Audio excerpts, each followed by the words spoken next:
El siguiente programa es presentado por...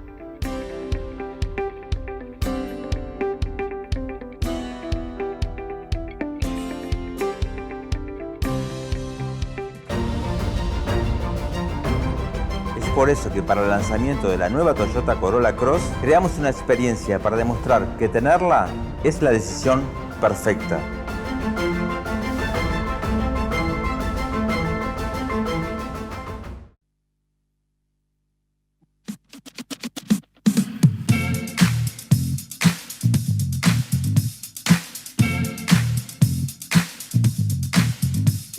Un gusto por el reencuentro. 7 días pasaron ya. Aquí estamos una vez más con el programa 454 de Seguridad Vial, junto a Daniel Rosich, como hace 12 temporadas.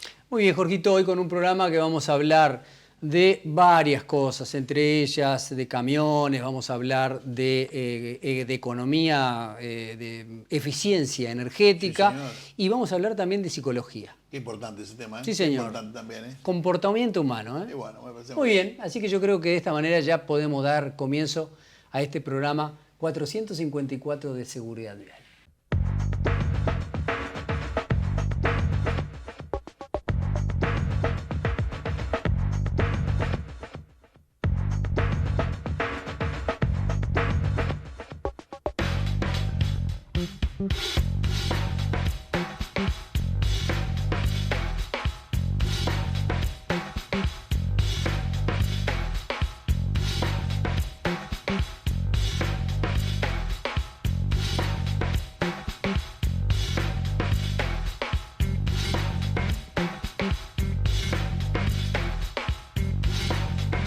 Generalmente cuando vemos un siniestro de tránsito, bueno, evidentemente nos impacta, nos preocupa, pero mucho más cuando vemos un accidente de tránsito de un vehículo pesado, cuando vemos un accidente de un camión, de un ómnibus, de un vehículo que tiene mucho peso, es mucho más impresionante que cualquier tipo de accidentes y generalmente la prensa habla bastante más de ese tema. Hoy tenemos un invitado muy especial, el señor Ricardo Aloy, que es el secretario general de SUTCRA, y me gustaría después que explicaras lo que es SUTCRA, que nos va a hablar de una dificultad que hemos leído en la prensa, en todos lados, sobre el nivel de siniestralidad que ha habido en los últimos tiempos con el tema de los camiones, y por supuesto saber de primera mano cuáles son las impresiones del sindicato sobre este tema y qué proponen para una solución a un problema que no solamente nos conmueve a todos porque son siniestros de tránsito, sino porque además sabemos y entendemos que es la gran industria de nuestro país. Así que te doy la bienvenida, Ricardo, un placer tenerte con nosotros. Bueno, muchísimas gracias a ustedes por recibirnos, realmente es muy importante poder compartir un poco de todo lo que nosotros hemos venido denunciando, de todo no solamente la problemática, sino también las posibles soluciones, porque de eso se trata. Eso se trata. Y bueno, y para dejar, o por lo menos aclarar lo que significa la sigla, ¿no? SUTCRA es el Sindicato Único de Transporte de Carga y Ramas Afines, porque el sindicato abarca lo que tiene que ver el transporte de carga nacional, internacional, la logística y la carga-descarga. O sea, hay varias ramas de actividad que nuclean aproximadamente unos 55.000 trabajadores. O sea, estamos hablando de 35.000 choferes aproximadamente y después los demás son trabajadores de la logística y carga-descarga. Eso significa... O sea, 35.000 choferes. Solamente choferes. Solamente choferes. O sea, que la actividad, ¿cuánta gente puede, y directa e indirectamente, cuántos puestos de trabajo hay en el área? Bueno, en realidad ahí capaz que sí tendría que buscar más datos concretos para poder compartirlo, pero sin duda son 35.000 choferes, hay alrededor de 6.500 empresas, 6.700 empresas de transporte de carga, desde la pequeña hasta la más grande, ¿no? Sí. Nuclea todo el grupo 1307 de transporte de carga profesional. Esa es la capacidad que tiene nuestro sindicato, o sea, al momento de atender a los compañeros, los trabajadores del sector. Bueno, después con respecto a lo otro que planteaba, nosotros hemos hecho denuncias desde 2012 a la fecha sobre lo que tiene que ver la inseguridad, o sea, las bajas condiciones a nivel generales que tienen los trabajadores del sector. Y eso se ve reflejado, como bien lo planteabas tú, en la cantidad de accidentes que lo han visto a través de los medios de comunicación y también es algo que viene en crecimiento son dos problemas nosotros que tenemos acá, ¿no? Cuando hablamos de lo que tiene que ver la inseguridad que crece en el tránsito, por la forma, o sea, por todo un incumplimiento, una evasión que hay, que lo denuncia la propia gremial de transporte, porque en realidad son los patrones los que denuncian esto. Nosotros hemos hecho una revisión a fondo con el Instituto Costa Duarte, con algunos economistas, con asesores nuestros, en donde sin duda sostenemos y respaldamos lo que tiene que ver con la denuncia con respecto a la evasión del sector. O sea, son dos problemas, uno la inseguridad y el otro la evasión que existe en el sector. Son 400 millones de dólares. Pero nosotros lo que estamos viendo, que acá hay un informe del Banco Interamericano de Desarrollo, no sé si lo pudieron leer ustedes, que, bueno, como siempre decimos, puede ser un poco más creíble que lo que estamos denunciando nosotros los trabajadores. Ahora, la idea es decir, si nosotros partimos de esa base, ¿no?, de evasión que va de la mano con lo que tiene que ver la inseguridad y es la consecuencia, la consecuencia de eso surge a través de esa evasión, del incumplimiento que hay a lo que tiene que ver la normativa vigente, al laudo vigente que debería regirse por la ley de 8 horas, ley de hora extra, lo que está establecido y lo que se negocia y se acuerda en los ámbitos de Consejo Salario.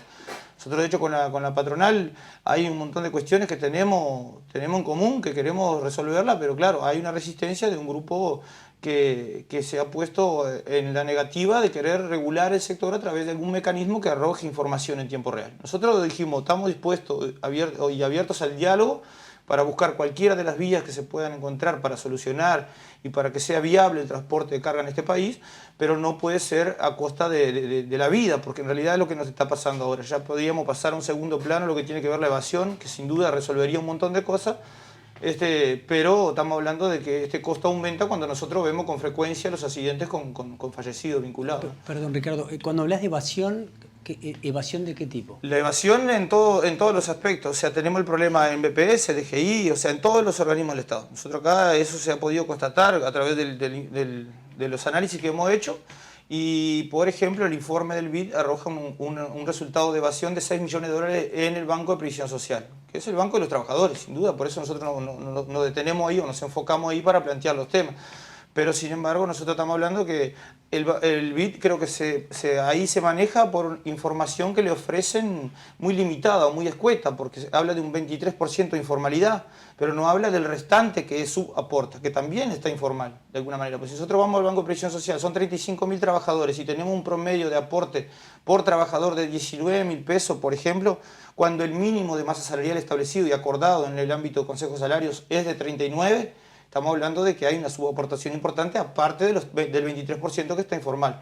Entonces nosotros podemos decir con seguridad que la evasión en el Banco de Previsión Social, por ejemplo, no son de 6 millones de dólares, sino de 150 millones de dólares. Es mucho más. Pero por eso digo, ahí hay que seguir haciendo un trabajo más profundo, quizás accionar de repente con una comisión investigadora, que ese es el trabajo en donde, o por lo menos hacia ahí vamos a apuntar, y que se citen a los organismos del Estado a los que correspondan para que vengan y brinden la información necesaria para poder acceder a todos los datos realmente y concretamente. Bien, y de alguna forma el tema que vos además como trabajador del camión, porque me gustaría que contaras un poco tu historia de cuánto hace que estás en esto y la experiencia que tenés en el mundo del transporte de camión. Bien, yo hace 14 años que trabajo en el transporte internacional, nacional e internacional, o sea, conozco bastante la actividad de acá del sector en nuestro país, me muevo, o sea, hemos estado en todas las ramas de actividad del transporte. Y bueno, también el transporte internacional, que es peor aún la situación, porque tenemos un sistema de remuneración por la mitad del tiempo que estamos vinculados al trabajo. Pero bueno, sería otro tema para tratarlo de repente en otra oportunidad o quizás más adelante. Acá el gran tema está en la forma de remuneración. El problema de la inseguridad se genera por la forma de remuneración que se aplica el día de hoy, por justamente no haber un sistema de control. Nosotros tuvimos, del 2017, 2018, llegamos a acuerdo en un órgano multidisciplinario en donde se pudo, o sea, convocar allí Ministerio de Trabajo, Ministerio de Economía, Ministerio de Transporte, BPS y DGI, en donde se firmó se pudo aprobar un decreto en donde se instalaría un sistema de control horario que se llama SITRAC, no sé si lo oyeron hablar, claro. Sin duda lo conocen. Ese sistema de control, o sea, arrojaría información en tiempo real y quedaría reservada en el Ministerio de Transporte, que sería el ministerio que debería brindar esa información en caso que se efectuaran las denuncias por quien correspondieran, o sea, en el caso de los trabajadores, los propios empresarios o terceros. Esa información yo creo que sería bueno aclarar lo que es el SITRAC, que es un sistema satelital que lo que está haciendo es controlando a las unidades. Un sistema contralor sería, o sea, un sistema inteligente de control. Exacto. Nosotros ese sistema se lo trajo se importó uno en su momento, 2014, 2015, se trajo uno como modelo del sindicato para presentarlo. Hubieron algunos análisis, sí, era muy completo, pero bueno, después aparecieron dos más, uno que lo proponía un economista que estaba haciendo el análisis también de lo que tiene que ver la evasión, y otro que vendría a través del Estado aparentemente o del gobierno en aquel momento. Pero bueno, ahí se llevó a cabo el que estaba presentado por la patronal. Se presentó otro a lo último, de 2017, 2016, por el sector empresarial de transporte, y bueno, nosotros dijimos que no nos oponíamos mientras tanto ese sistema ofreciera información real y que nosotros pudiéramos trabajar sobre información seria sobre la mesa. Si eso ocurriera, nosotros no tendríamos ningún inconveniente, y así fue que se llegó al acuerdo que les decía en el órgano multidisciplinar. Esto ocurrió en 2019, hubieron algunas postergaciones de fechas que estaban limitadas para que se instalara en toda la flota. Nosotros tuvimos algunos conflictos allí en donde nos tuvimos que movilizar, tuvimos instalado frente al Ministerio de Trabajo, por ejemplo, cuando estaba Murro en el Ministerio, porque había una postergación de la fecha límite que se iba corriendo, y a nosotros nos parecía que era ilógico porque no había argumentación.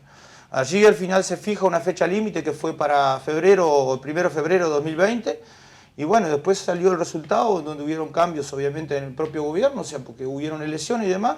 Terminamos, nosotros, ni bien asume Heber, el Ministerio de Transporte, se suspende la instalación de ese sistema de control.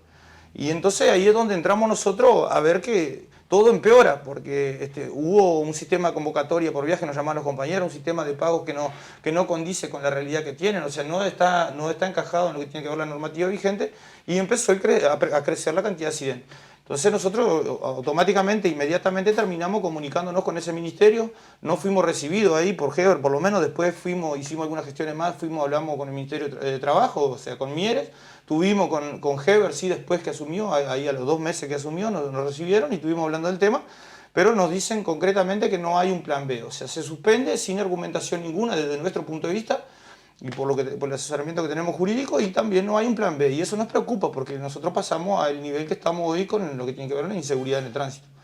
Y Ricardo, esa inseguridad, vos como profesional del transporte, ¿cómo le pega al trabajador? ¿Qué es lo que ocurre?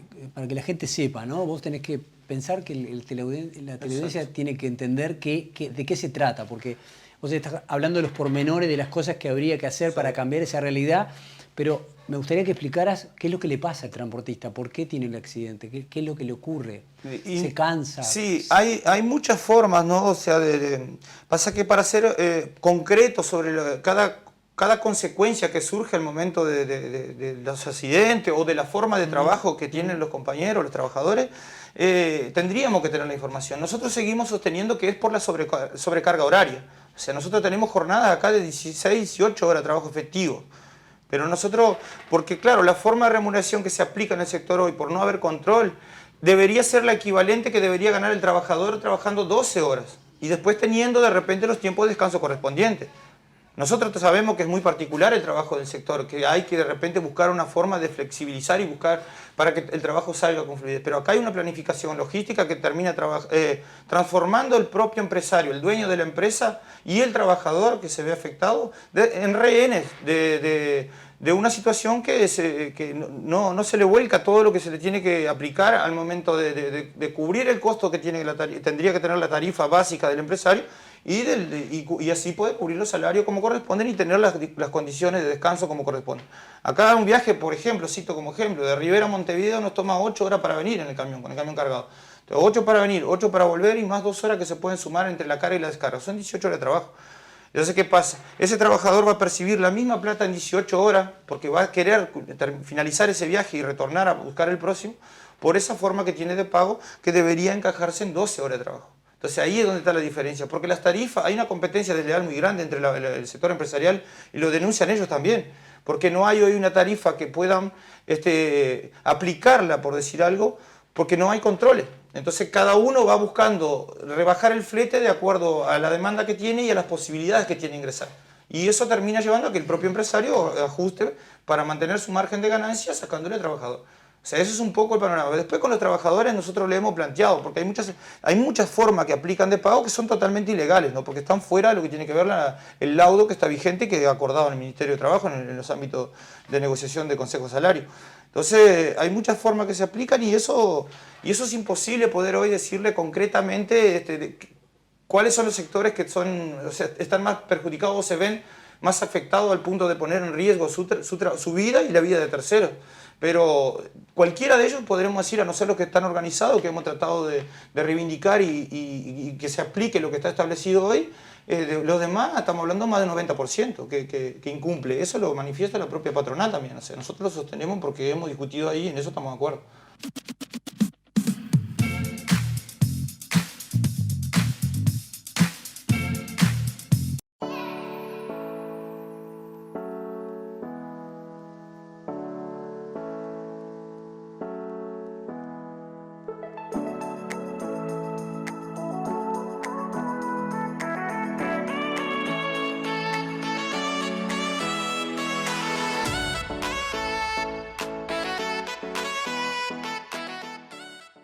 Se relaciona las decisiones emocionales con las mal tomadas, impulsivas, y a las racionales con las bien hechas, las meditadas. Se ha demostrado que lo ideal es cuando existe un equilibrio, cuando una decisión es tanto emocional como racional. Es por eso que para el lanzamiento de la nueva Toyota Corolla Cross creamos una experiencia para demostrar que tenerla es la decisión perfecta.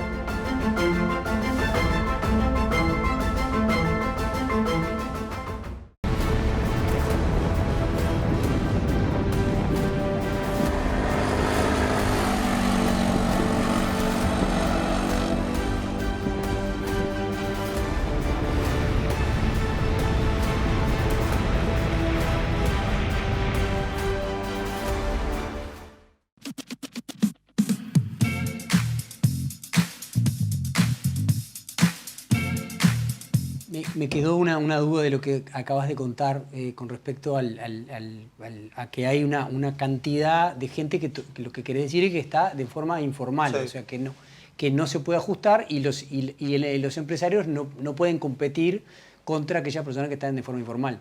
Y claro, es un tema que también se lo hemos planteado. Si acaso nosotros tenemos la disponibilidad de decir, sentémonos, pensemos en una plataforma reivindicativa en donde pueda abarcar eso también. Porque el gran problema no está en que quizás los empresarios o gran parte del pequeño y mediano, que son el 40%, no se están quedando con esa plata de evasión. Lo evaden, pero bueno, por todo lo que comentaba anteriormente. Pero esa plata que se fuga no se queda en manos de esos empresarios.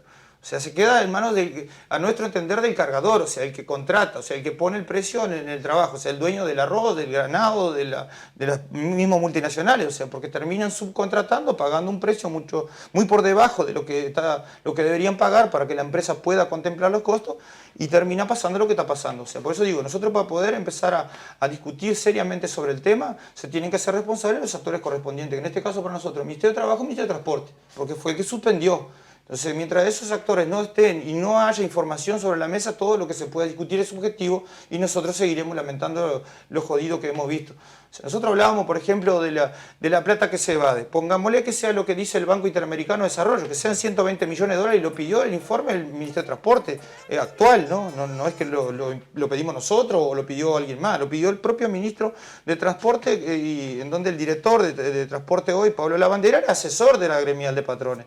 O sea, él fue por muchos años asesor y respaldaba las denuncias cuando se denunciaba por parte de los empresarios la evasión de 400 millones de dólares. Entonces hoy nosotros pedimos un informe, son 120, y lo que nosotros decimos es lo que se puede hacer con eso. Porque nosotros, por ejemplo, si tenemos esta falencia, ¿no?, con respecto a la capacitación, que es algo para nosotros que es fundamental, de hecho ahora estamos con compañeros buscando una forma de repente de capacitar instructores en algún lugar, capaz en Argentina, o en donde podamos tener la posibilidad de capacitar y también intervenir directamente como profesionales con la experiencia que puedan tener los compañeros, haciendo un seguimiento del histórico. Y así poder tratar de ver cómo podemos sí abrir la fuente de trabajo o espacio para que más gente pueda ingresar al mercado de trabajo. De hecho, ¿Cuánta gente falta para los camiones? ahora nosotros tenemos, por ejemplo, 600 trabajadores se necesitan para fin de año, prontos para la planta UPM2. Eso nos comentaron ahí porque nos llamaron del instituto acá, de ISEF. Y lo puedo decir porque estuvimos hablando y a nosotros nos preocupa bastante que se plantee así deliberadamente la posibilidad de rebajar la edad de 23 años a 20 años. Nosotros no nos oponemos a eso. Ahora, la pregunta que nos queda, ¿no?, a los que proponen eso es de qué manera los vamos a capacitar. Que esto ya tendríamos que haberlo pensado mucho antes, porque si estamos hablando que a fin de año necesitamos 600, no podemos agarrar 600 trabajadores con 20 años y mandarlos a la ruta como profesional, porque los mandaríamos a matarse y a matar gente. Eso es lo que puede pasar. Porque si no tenemos una capacitación mínima y hacemos un seguimiento de repente por un cierto periodo a esos trabajadores, para ver cómo evolucionan frente a la tarea, es bastante jodido. O sea, no es necesario ser muy inteligente para darse cuenta de lo que va a ocurrir.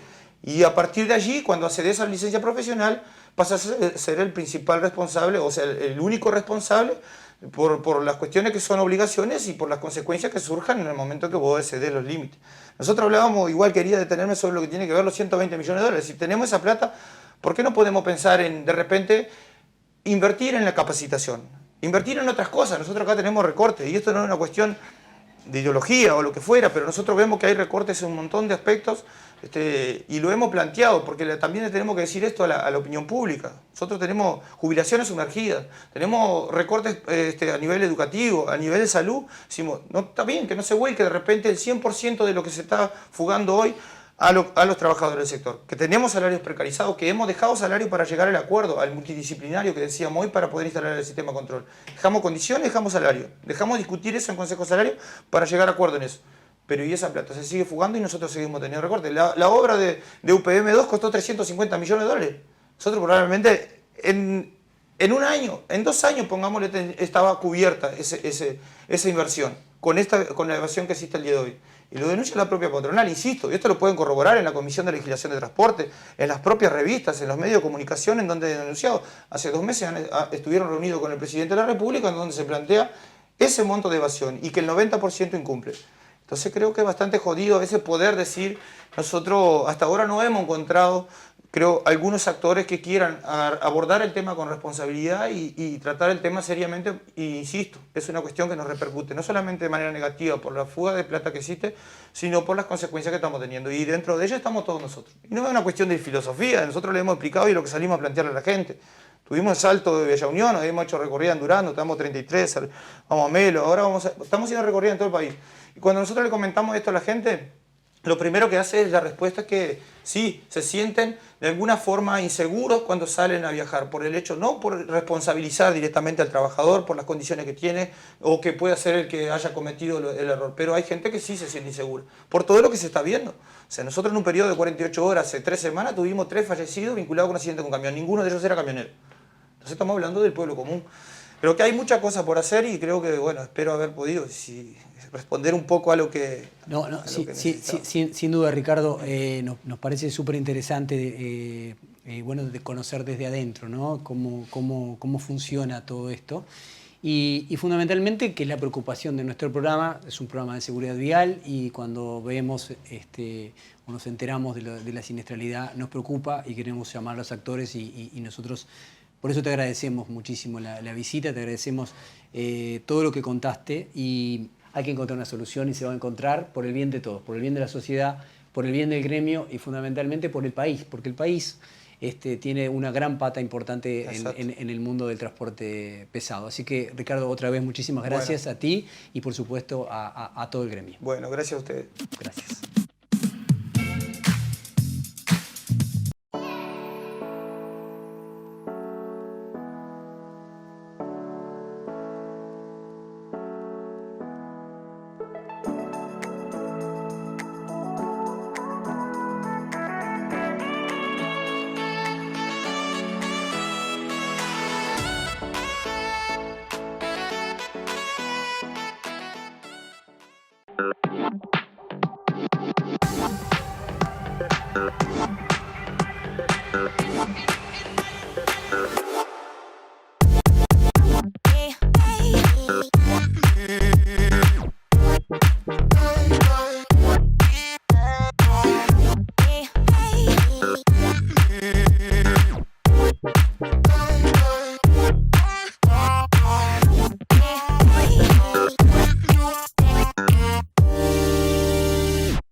Se relaciona las decisiones emocionales con las mal tomadas, impulsivas, y a las racionales con las bien hechas, las meditadas. Se ha demostrado que lo ideal es cuando existe un equilibrio, cuando una decisión es tanto emocional como racional. Es por eso que para el lanzamiento de la nueva Toyota Corolla Cross creamos una experiencia para demostrar que tenerla es la decisión perfecta.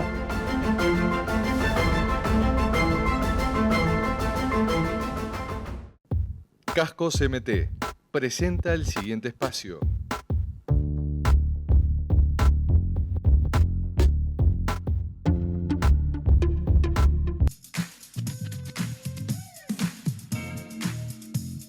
Hoy saben, mira, igual para la moto que para el auto, para el camión, para el ómnibus, lo que sea, hay una palabrita que realmente es muy importante, que es eficiencia. Y cuando me refiero a eficiencia me digo consumo, contaminación ambiental y varias cosas más que seguramente nos va a contar Daniel a partir de este momento. Un gusto, Daniel. Bueno, como siempre, un placer, Jorge. Y vos decías, y te faltó una más, ¿no? Economía, que es lo que a todos los... Dije consumo, cuidado. Sí, tenés razón. Dijiste consumo, pero hoy... Más o menos, faltó poner. Faltó poner, ahí va. Porque hoy todos los uruguayos hablamos de lo mismo, ¿no? Mira lo que vale la nafta y cuánto me cuesta trasladarme. Bueno, la gente que fue a la Argentina, ¿no? en estos tiempos de vacaciones y se encontró con una nafta a 20 pesos y vuelve al Uruguay y se encuentra con una nafta a 80.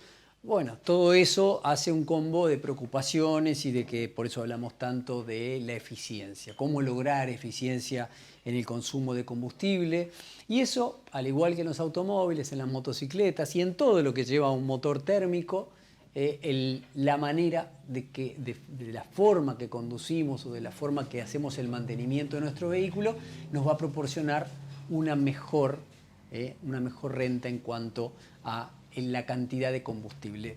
Con una definición tenemos que empezar. ¿Qué es un motor térmico? Es la máquina capaz de transformar la energía calórica del combustible en energía mecánica.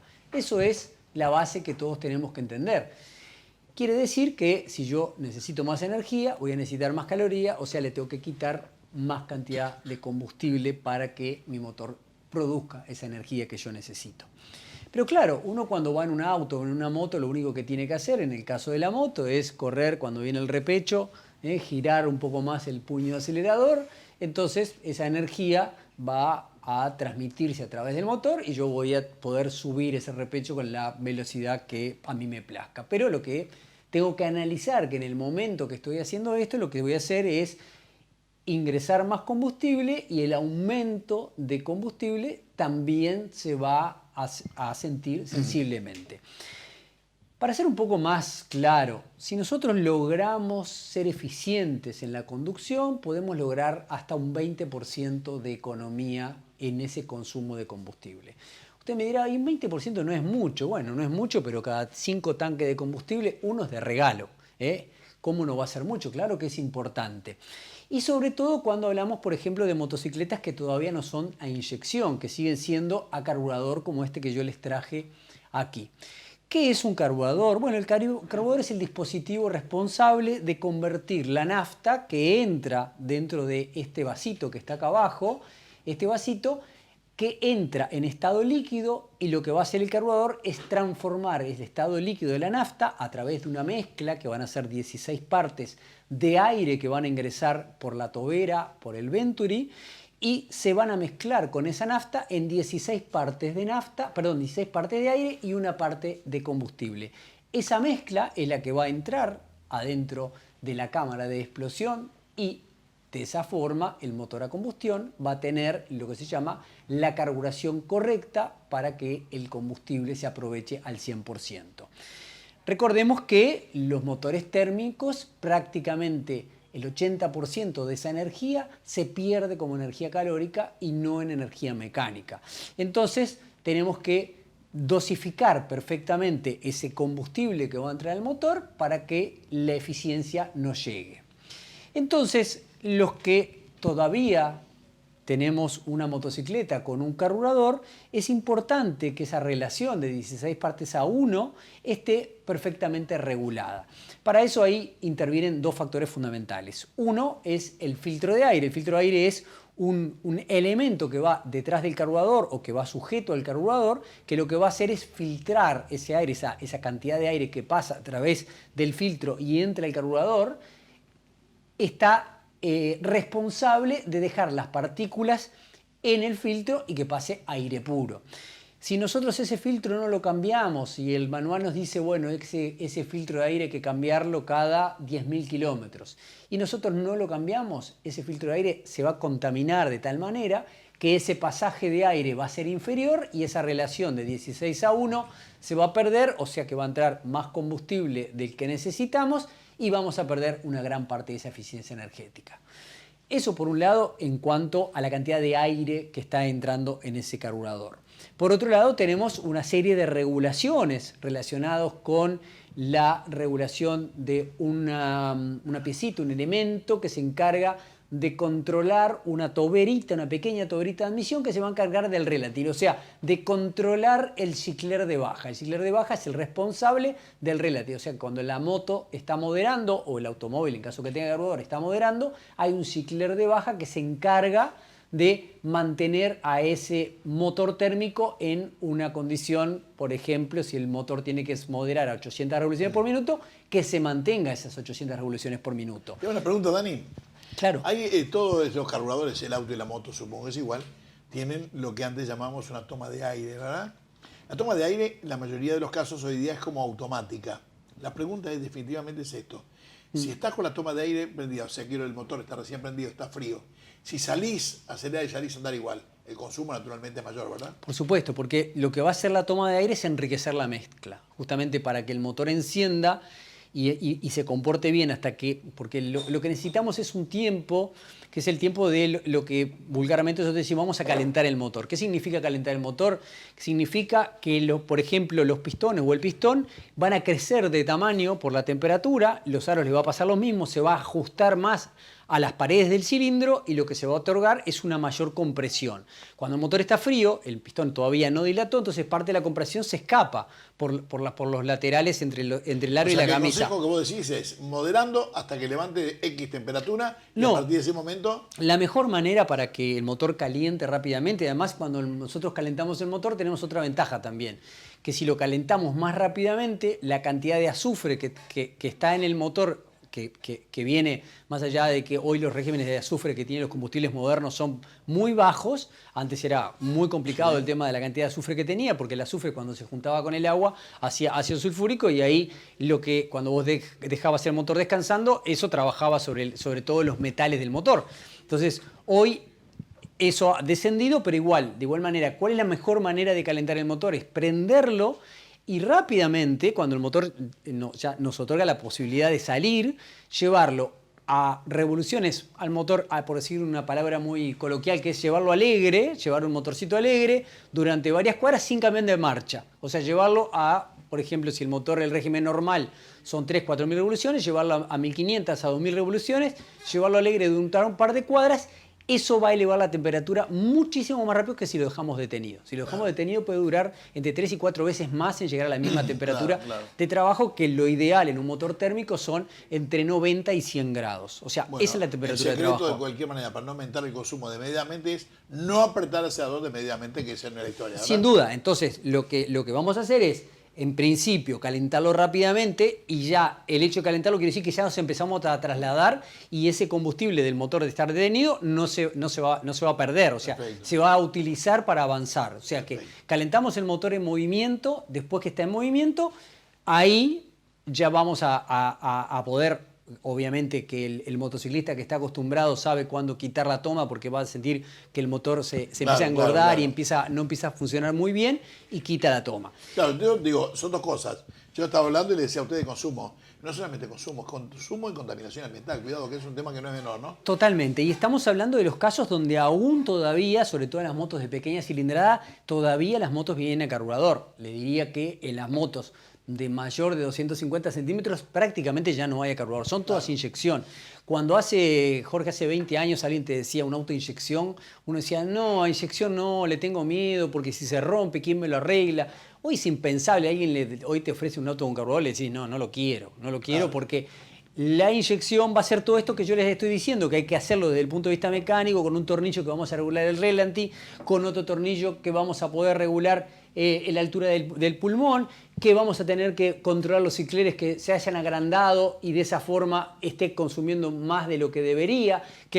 Todo eso con la inyección se resuelve. Lo del filtro no, pero lo de la inyección funciona de una forma inteligente, o sea, va tomando una sonda, está tomando lectura de cuál es la combustión del motor y le va a estar inyectando lo que necesita. Cuando vas a agarrar un repecho o con una moto o un autocarburador y vas en un cambio largo, de repente vas en una quinta o en una cuarta, y lo que vas a hacer es, vas a pisarlo más, porque el auto al tener una transmisión larga, le va a demorar en tomar velocidad. O sea, eso lo que va a hacer es, vas a abrir todo el pulmón del carburador hacia arriba, y esa apertura máxima del carburador lo que va a hacer es que va a entrar una cantidad de combustible y aire que van a ser desaprovechados. O sea, va a haber un remolino de nafta y aire que no se va a aprovechar. Eso es pérdida de energía. Cuando uno tiene un motor de inyección, la lectura de la sonda lo que va a hacer es decirle, no, vamos a inyectar, aunque vos lo haces a fondo, va a inyectar exactamente lo que necesite para que el motor aproveche la relación 16:1 y se mantenga. Lo hablamos así y digo así, para ver si entendimos bien y a ustedes les quedó claro. El tema es así, si nosotros venimos, por ejemplo, en cuarta o quinta velocidad y vemos que de repente el motor no puede con un repecho, en vez de poner el cambio anterior, apretamos el acelerador. En un auto es así, en la moto es así, ¿de acuerdo? Hasta ahí está todo bien. Si no tenemos respuesta inmediata, lo que quiere decir lo que dice Dani, hay una cantidad de combustible que lo mandamos para adentro y va a ser inútil y desperdiciado, ¿de acuerdo? Si el tema tenemos respuesta inmediata, la cosa viene bien, a lo mejor no a la velocidad pretendida o ideal, pero igualmente está respondiendo, ¿de acuerdo? Si no, de lo contrario, el cambio anterior Exacto. para darle fuerza. Bajar una marcha. Pero como decía, todos estos temas se están terminando porque las motos cada vez más pequeñas también están viniendo inyección, y no tenga ninguna duda que estamos ahí entre lo eléctrico y la inyección, es parte de la electrónica, ya es parte de cualquier vehículo, sea moto, sea auto, y de alguna forma es una cuestión que funciona sin pensarlo, porque que se va a encargar el propio motor de suministrar la cantidad de combustible que necesita para que ese motor funcione bien. O sea que desde el punto de vista de la carburación, lo importante es tener el técnico, saber, porque los técnicos podemos, de acuerdo al color de la bujía, podemos determinar si ese motor está teniendo un exceso de combustible o una falta de combustible. Un color más blanco indica que estamos teniendo falta de combustible. Un color oscuro indica que hay exceso de combustible. Bueno, los técnicos que conocemos un poco, sacando la bujía, podemos ir controlando cuál es el nivel de combustible que se está desaprovechando en los motores o que le está faltando. Y eso hace que tengas una eficiencia de parte de la carburación. Y por otro lado, el resto está relacionado fundamentalmente con el comportamiento que tenemos, como decía Jorge, de que acelerando poco, tanto el auto como la moto dándole poco gas, lo que estamos logrando es la eficiencia de no abrir gas. Y al no abrir gas, estamos controlando la entrada de combustible al motor. Entonces, manejar eficientemente, si nosotros, por ejemplo, llegamos a un semáforo, no tenemos que estar acelerándolo. Si tenemos un repecho, no precisa que lo llevemos a gran cantidad de revoluciones. O sea, determinadamente lo que tenemos que saber es que somos los responsables del combustible de nuestro vehículo de acuerdo a ese comportamiento. Y finalmente, Jorge, para ir cerrando un poco el bloque de este material relacionado a la eficiencia, diría que está también toda la parte ciclística conjunto con esto. O sea, si yo tengo, y esto lo hemos repetido infinidad de veces, los neumáticos con la presión inadecuada, vamos a tener más combustible de consumo. Cuando nosotros tenemos los frenos que no están bien y están tocándolas tanto, generalmente pasa en las motos en la rueda trasera, en las patines de freno que está tocando la rueda y la moto no se desplaza bien. Si tenemos rulemanes de las ruedas que no están en buenas condiciones y las ruedas no giran bien, o sea, eso con un técnico uno lo puede revisar perfectamente, que esas ruedas giren perfectamente. La de calidad de todos los rodamientos. De todo el rodamiento, porque son los responsables. Yo siempre hago esta comparación para que la gente me entienda. Si uno agarra una bicicleta y da pedal y empieza a hacer fuerza, uno es el motor, necesita calorías para empezar a dar pedal. Si yo le desinflo la goma a la bicicleta, le va a dar mucho más trabajo. Si esa bicicleta tiene las zapatitas tocando la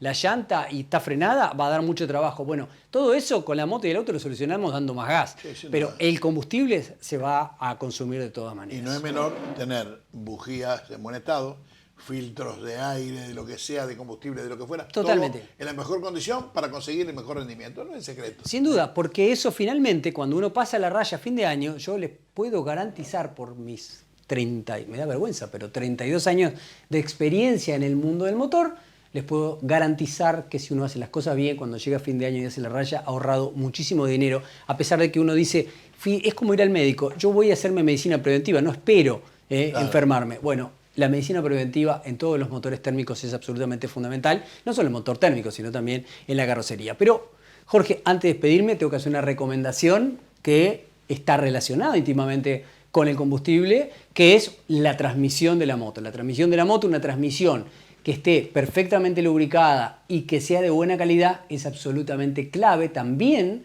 para que el consumo de combustible disminuya. Y por eso, como siempre lo hacemos, recomendamos los productos de Celeste, los productos Riffel, que es un producto de calidad realmente, con los mejores aceros, con una línea Titanium, que es de maravilla, donde la moto va a lograr la mejor eficiencia, que es lo que hoy buscamos.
Se relaciona las decisiones emocionales con las mal tomadas, impulsivas, y a las racionales con las bien hechas, las meditadas. Se ha demostrado que lo ideal es cuando existe un equilibrio, cuando una decisión es tanto emocional como racional. Es por eso que para el lanzamiento de la nueva Toyota Corolla Cross creamos una experiencia para demostrar que tenerla es la decisión perfecta.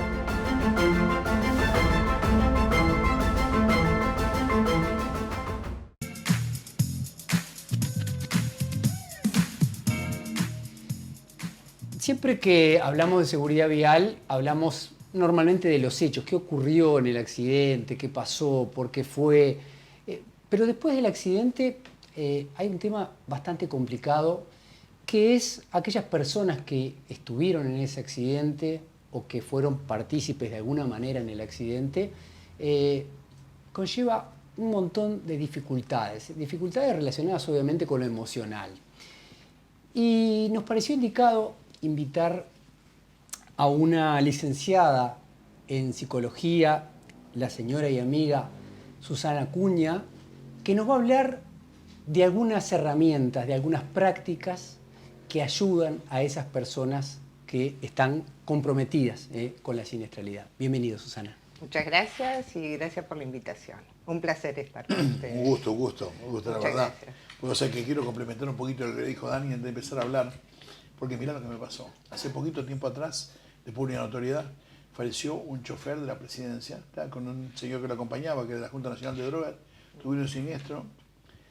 El chofer es uno de los autos en los que yo he viajado muchas veces, qué sé yo. Yo realmente no había viajado con él, con Freddy, pero un muchacho joven, viste, que tuvo, me afectó tanto por el solo hecho de saber que podía haber sido alguien que nos hubiera llevado a nosotros, que hubiera sido alguien caído dentro del entorno laboral en el que yo estoy, cantidad de cosas, que me vino broncoespasmo, que me vino tipo una taquicardia.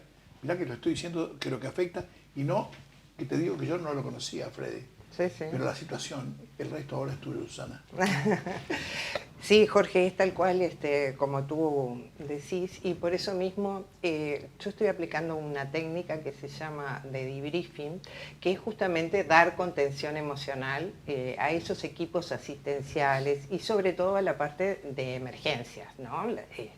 Las emergencias móviles, que si bien todos tienen muchísima experiencia, porque arriba de una ambulancia no se sube gente sin experiencia, así que el expertise está, pero más allá de eso, de la experiencia, somos seres humanos y los seres humanos nos afecta todo lo que vemos, más allá de todo lo que hemos estudiado y de todo nuestro expertise, nos afecta porque a veces, sobre todo en los accidentes de tránsito que tú citabas muy bien hoy, se ven cosas muy terribles, ¿no? Y que nos afectan emocionalmente. Cuando nos afectan, bueno, que no estamos en condiciones de seguir en una guardia, nos afectan cuando llegamos a casa.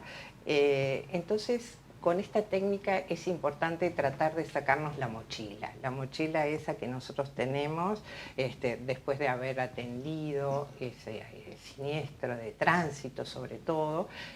Se aplica en varias ocasiones, pero puntualmente para los siniestros de tránsito, que es donde se ven, heridos múltiples, muchas veces afectados con niños. Y ahora, Susana, esos heridos múltiples, que hay alguien que los recoge, que es el chofer de una ambulancia que tiene que manejar. ¿El chofer de la ambulancia está en tratamiento permanente psicológico o cuando lo necesite golpea la puerta y te llaman? Qué bueno. Muy buena la pregunta. No, justamente, la idea es darle contención a ese equipo que atendió ese evento. Esa es la idea. Esto no es una terapia.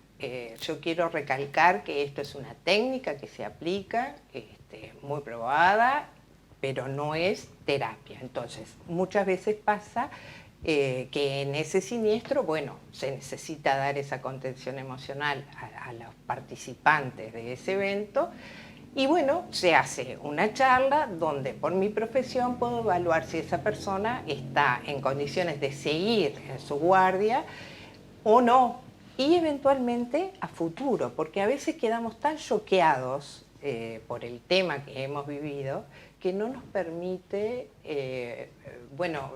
recuperarnos tan prontamente. Entonces, a veces, a las varias horas, esta técnica es una técnica que se puede aplicar hasta 72 horas después de sucedido. Voy a hacer otra pregunta más, otra cosa más, y después le dejo a Daniel, porque yo no monopolizar el tema, pero digo, el psicólogo está impermeabilizado para estas cosas, o a veces, como yo te contaba que me pasa a mí, te compenetras de la cosa y te puede afectar de manera puntual y particular. Claro. No, sin duda que sí. La experiencia también nos ayuda, pero claro, muchas veces nosotros también tenemos contención. Obviamente que las cosas nos afectan. Bueno, tenemos de repente alguna herramienta y los años también, los años de experiencia también nos ayudan. Pero siempre es bueno tener un apoyo extra para nosotros también, ¿no? Porque esa parte de ser humano que hablábamos, más allá de la experiencia y de todo eso, afecta. Sí, sin duda. Muy bien, sí, independientemente de los siniestros de tránsito, seguramente tendrás que atender una cantidad de cosas que son parecida por el dolor, parecida por la contención, pero nada que ver con lo nuestro directamente, ¿no? Sí, no, me imaginaba, ahora, claro, estamos hablando de todos hechos traumáticos, ¿no? Que me imagino un politraumatizado en un accidente de tránsito, tú decías muy bien, donde si en algún momento intervienen niños en ese accidente, debe ser mucho más complicado. Y en ese filtro, Susana, de aquellas personas que atienden a heridos graves, ¿es muy alto el porcentaje de personas afectadas o son pocos los que requieren ese tipo de atención? En realidad son pocos. Dentro de una guardia no es ni la mitad, digamos, de los que están en guardia en ese día. Gracias a Dios son pocos las situaciones, pero sí es muy importante darlo. Es muy importante tener esa charla, ese descargar de mochila que yo les contaba. Eso te fortalece y vos podés encarar al próximo llamado de otra forma, ¿no? Sin que de repente tuviste la posibilidad de alivianarlo, entonces bueno, va fortalecido y el equipo también. Mi experiencia es que los compañeros que están en el servicio siguen todos en general en su guardia, ¿no? A lo mejor si no te afecta en primera instancia, a lo mejor la suma Sí. de sucesos, por ahí en algún momento es explosión. Exacto. Y entonces es peor de arreglar, ¿no? Exacto. Y es eso lo que se quiere evitar, ¿no? Claro. Entonces, bueno, se hace un seguimiento, como yo les decía, y ahí una evaluación, ¿verdad? Una evaluación de si esa persona sí necesita, porque algunas veces necesitamos algún tipo de apoyo, y bueno, buscamos la forma para que sí lo tenga. Sí, sí. Y una vez que pasa por ese filtro, o sea, tú lo atendés y notás que esa persona tiene una afectación importante, ahí que lo derivás ahí sí a un tratamiento terapéutico sobre el tema. Exacto. Como te dije antes, esto no es una terapia, entonces sí, muy bien como tú señalas, es una evaluación que se hace de la persona, si está en condiciones o no. A veces no precisamente en el primer momento, dado el shock que hablábamos, pero con el correr de los días se sigue la evolución de la persona y bueno, y si amerita, entonces bueno, se busca la forma con su prestador de salud o por otras vías, pero sí de que tenga ese apoyo que necesita. Hay diferencia de respuesta dependiendo de la persona, ¿verdad? Digo, de respuesta al tratamiento, al consejo, lo que sea. Sin Alguien duda. reacciona inmediatamente y hay otro que necesita más, ¿no? Sin duda, sin duda. Eso, bueno, se evalúa y bueno, se ve si amerita. Muchas veces con la charla, con el descargue que yo les digo de mochila, ya alcanza. Obviamente somos seres humanos y muchas veces traemos problemas también nuestros, Claro. y entonces sumados a los que vivimos, Derramamos no el vaso. pueden, sí, Sí, no, exactamente. ni hablar. Susana, ¿y esta técnica que es una técnica uruguaya? ¿Es una de dónde viene No, es esta una técnica? técnica europea Ajá. que se aplica sobre todo en eventos traumáticos, justamente para minimizar los efectos posteriores, ¿no? Pero se aplica mucho en Europa, se aplica mucho en el ejército también, y bueno, y acá nos ha llegado y bueno, está siendo aplicada en la parte asistencial, en emergencias médicas, ya te digo, sobre todo en esa parte, y bueno, con buenos frutos. Bien, ¿y tiene otro tipo de aplicaciones que no sea en el mundo de la medicina, que sean en otro tipo no sé, de industrias, que no sé Sí, ¿dónde se puede aplicar o sea, no es solamente para la parte de médica, como tú Exacto. bien decís, sino que se puede aplicar para eventos de todo tipo. Para una Ya frustración se llame- X. Claro, los tornados, por ejemplo, que Claro. hemos vivido, porque esa gente también queda en shock. Mira, Bueno, la explosión del la edificio. explosión del Sí. edificio de Villa Biarritz, o sea, se puede aplicar, no es exclusivo para el área médica. Bien, y Susana, si alguien está interesado, una empresa o alguien, ¿cómo hace para contactarse contigo, para poder, de alguna forma, que vos puedas entrevistarte y explicar esas posibilidades que tiene la herramienta, ¿no? Bueno, cómo no, yo dejo mi teléfono y mi mail, no sé, lo paso. Va a aparecer en pantalla, Bueno, entonces. dejo las dos cosas y bueno, con muchísimo gusto tenemos una entrevista y bueno, vemos de qué se trata la técnica y a quién eventualmente se aplicaría, ¿no? Porque bueno, en el mundo de la siniestralidad, bueno, me imagino que son muchos los que pasan prácticamente, diríamos casi diariamente, bajo algún trauma. A veces, Dani, ¿sabes qué es? Es difícil imaginarte. Igual a mí. Sí. Lo que pasa es que ahora estoy trabajando en la Unidad Nacional de Seguridad Vial y me llegan cantidad de historias, cuentos o de pedidos de auxilio Claro. que vos no sabés cómo resolver. O cómo nosotros, allá hay un psicólogo, Tomás Canudo, y vos pasás la pelota y no participás de esta historia. Pero escuchás historias que realmente son desgarradoras de alguien que hace 2 años que llora todos los días, ¿te das cuenta? Entonces esta historia amerita determinado tipo de contención, que será vía el auxilio que haga lo que puede brindar el caso de una SEP, o otros servicios o otras atenciones que pueden ser particulares o referidas a empresas, a fábricas, lo que sea, que tienen que cuidar a sus empleados por su trabajo, por su, digamos, el todos los días, ¿verdad? Que es diferente, ¿no? Sí, Pero yo pensaba ahora que venimos de una entrevista al mundo del transporte de los camioneros, ¿no? Uno dice, bueno, el transporte camionero, y bueno, pero son gente que está bajo condiciones de estrés permanente, ¿no? Porque lleva un camión que pesa muchísimas toneladas y lo lleva de un lado al otro, y bueno, cuentan que realmente a veces pasan momentos de estrés muy complicados y se enferman, ¿no?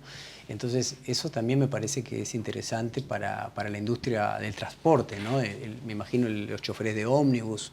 En fin, hay un campo muy importante para poder, y me gusta esa palabra, de poder filtrar, ¿no? A esas personas, a ver si están en condiciones emocionales de seguir adelante, porque, bueno, me imagino lo complejo, ni hablar en el mundo de la salud, ¿no? En la emergencia móvil, cuando uno se encuentra con un accidente de magnitudes a veces increíble, ¿no? Sí, siempre me acuerdo, una vez hicimos una nota a un médico de una emergencia y él siempre me decía, cada vez que llegamos a un lugar y hay silencio absoluto, es porque la cosa es muy seria, ¿no? Y ahí se tienen que enfrentar a lo peor. Susana, te agradecemos muchísimo. Fuiste muy amable en acompañarnos, en contarnos esto. Seguramente mucha de la gente que te está escuchando va a tener una herramienta más para de alguna forma solucionar o por lo menos minimizar los efectos de este tipo de acontecimientos que todos los humanos, como emocionales que somos, los necesitamos. Así que el agradecimiento infinito. Muchas gracias y gracias por la oportunidad. Muchísimas gracias. gracias, señora. Un beso por casa, que eso no, Bueno, no es menor, ¿eh? Muchas gracias, muy amables. Gracias a ti. Muy amables.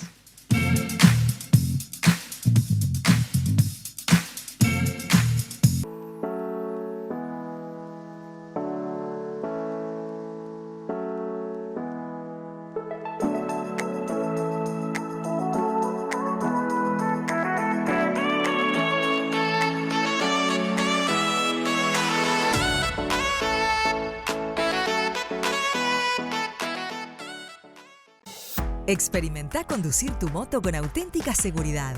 Utiliza tecnología de innovación. Utiliza un aerobag. Minimiza la morbimortalidad hasta un 90% gracias al colchón de aire producido antes de hacer contacto con el pavimento u otro vehículo. Tu vida nos inspira. Tu familia te espera. Aerobag. Importa y representa para el Mercosur Sedimo. www.sedimo.com